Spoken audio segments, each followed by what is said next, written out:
Good morning and welcome to This Week. Watching everything. America's phone records and also internet searches are under surveillance. The secret government program tracking our phones, casting a wide net across the internet. I want to be very clear. Nobody is listening to your telephone calls. Has it protected national security? This program was used to stop a terrorist attack. At what cost to personal privacy? I'm appalled. It's a violation of the Bill of Rights. This morning, we cover the controversy from all angles. The reporter who broke the story, Glenn Greenwald. The senator who sounded the alarm, Mark Udall. And the committee chairs who approved the programs, Senator Dianne Feinstein and Congressman Mike Rogers. Plus our Powerhouse Roundtable on that and all the week's politics, with ABC's George Will and Matthew Dowd, Nobel Prize winner Paul Krugman from the New York Times, Congressman Keith Ellison, and Greta Van Susteren from Fox News. From ABC News, This Week with George Stephanopoulos. Reporting from ABC News headquarters, George Stephanopoulos. Hello again. The secret struggle to balance national security and individual liberty broke out into the open this week after a series of blockbuster revelations starting in the Guardian newspaper. We learned that the government has the capacity to track virtually every American phone call and to scoop up impossibly vast quantities of data across the internet. And our first guest is the Guardian columnist getting these scoops, Glenn Greenwald. Thank you for joining us today, Mr. Greenwald. You are really on a roll. You broke another story yesterday showing the scale of the data collection programs. In March 2013, you report the government collected 97 billion pieces of data, almost all of it from outside the U.S. What's the key finding here? There are two key findings. One is that there are members of the Congress who have responsibility for oversight, for checking the people who run this vast secret apparatus of spying to make sure they're not abusing their power. These people in Congress have continuously asked for the NSA to provide basic information about how many Americans they're spying on, how many conversations and telephone and chats of Americans they're intercepting. And the NSA continuously tells them, we don't have the capability to tell you that, to even give you rough estimates. And what these documents that we published showed that were marked top secret to prevent the American people from learning about them was that the NSA keeps extremely precise statistics, all the data that the senators have asked for that the NSA has falsely claimed doesn't exist. And the other thing that it does, as you said, is it indicates just how vast and massive the NSA is in terms of sweeping up all forms of communication around the globe, including domestically. You also drew new criticism yesterday from the Director of National Intelligence, James Clapper.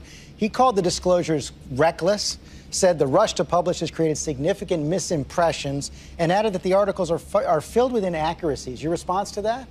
Every single time any major media outlet reports on something that the government is hiding, that political officials don't want people to know, such as the fact that they're collecting the phone records of all Americans, regardless of any suspicion of wrongdoing, the people in power do exactly the same thing. They attack the media as the messenger, and they try and discredit the story. This has been going back decades, ever since the Pentagon Papers were released by the New York Times, and political officials said, you're endangering national security. The only thing we've endangered is the reputation of the people in power who are building this massive spying apparatus without any accountability, who are trying to hide from the American people what it is that they're doing. There's no national security harm from letting people know that they're collecting all phone records, that they're tapping into the internet, that they're planning massive cyber attacks, both foreign and even domestic. These are things that the American people have a right to know. The only thing being damaged is the credibility of political officials and the way that they exercise power in the dark. But one of the things you reported is that the government has, quote, direct access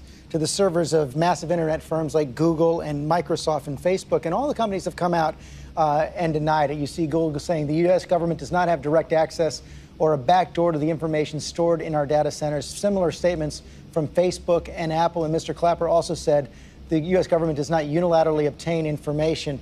Now, I take it there could be some semantic word games being played here. What's your understanding about what is actually happening? Because it does appear that they don't have direct access to the servers. Well, our story was very clear. What we said was that, and we presented it as a story from the start, was that we have top secret NSA documents that claim that there is a new program called the PRISM program in place since 2007 that provides, in the words of the NSA's own documents, collection directly from the servers of these companies. We then went to all of those companies named, and they said, no, we don't provide direct access to our servers.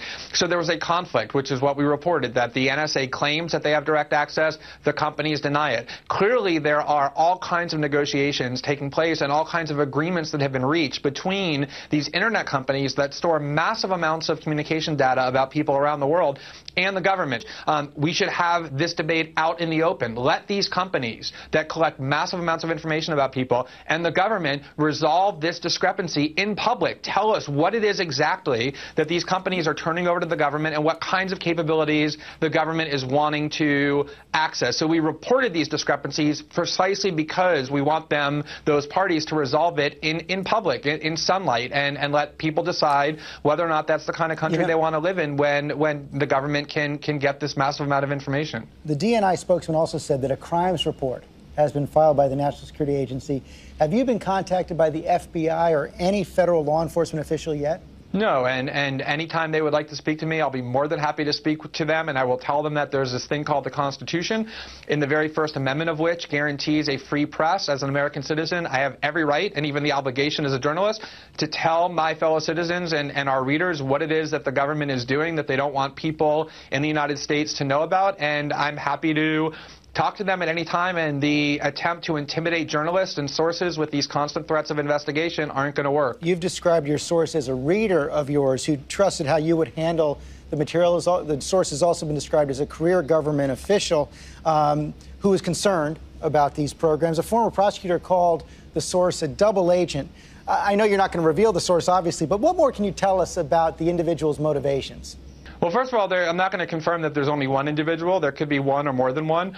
But let me just make this point because I think this is so critical, because every time there's a whistleblower, somebody who exposes government wrongdoing, the tactic of the government is to try and demonize them as a traitor. They risk their careers and their lives and their liberty because what they were seeing being done in secret inside the United States government is so alarming and so pernicious that they simply want one thing, and that is for the American people at least to learn about what this massive spying apparatus is and what the capabilities are so that we can have an open, honest debate about whether that's the kind of country that we want to live in. And if people decide that yes, they do want the government knowing everything about them, intervening in all of their communications, monitoring them, keeping dossiers on them, then so be it. But at least we should have that debate openly and democratically. Unfortunately, since the government hides virtually everything that they do with the threat of criminal prosecution, the only way for us to learn about them is through these courageous whistleblowers who deserve our praise and gratitude and not imprisonment and prosecution. Finally, should we be expecting more revelations from you?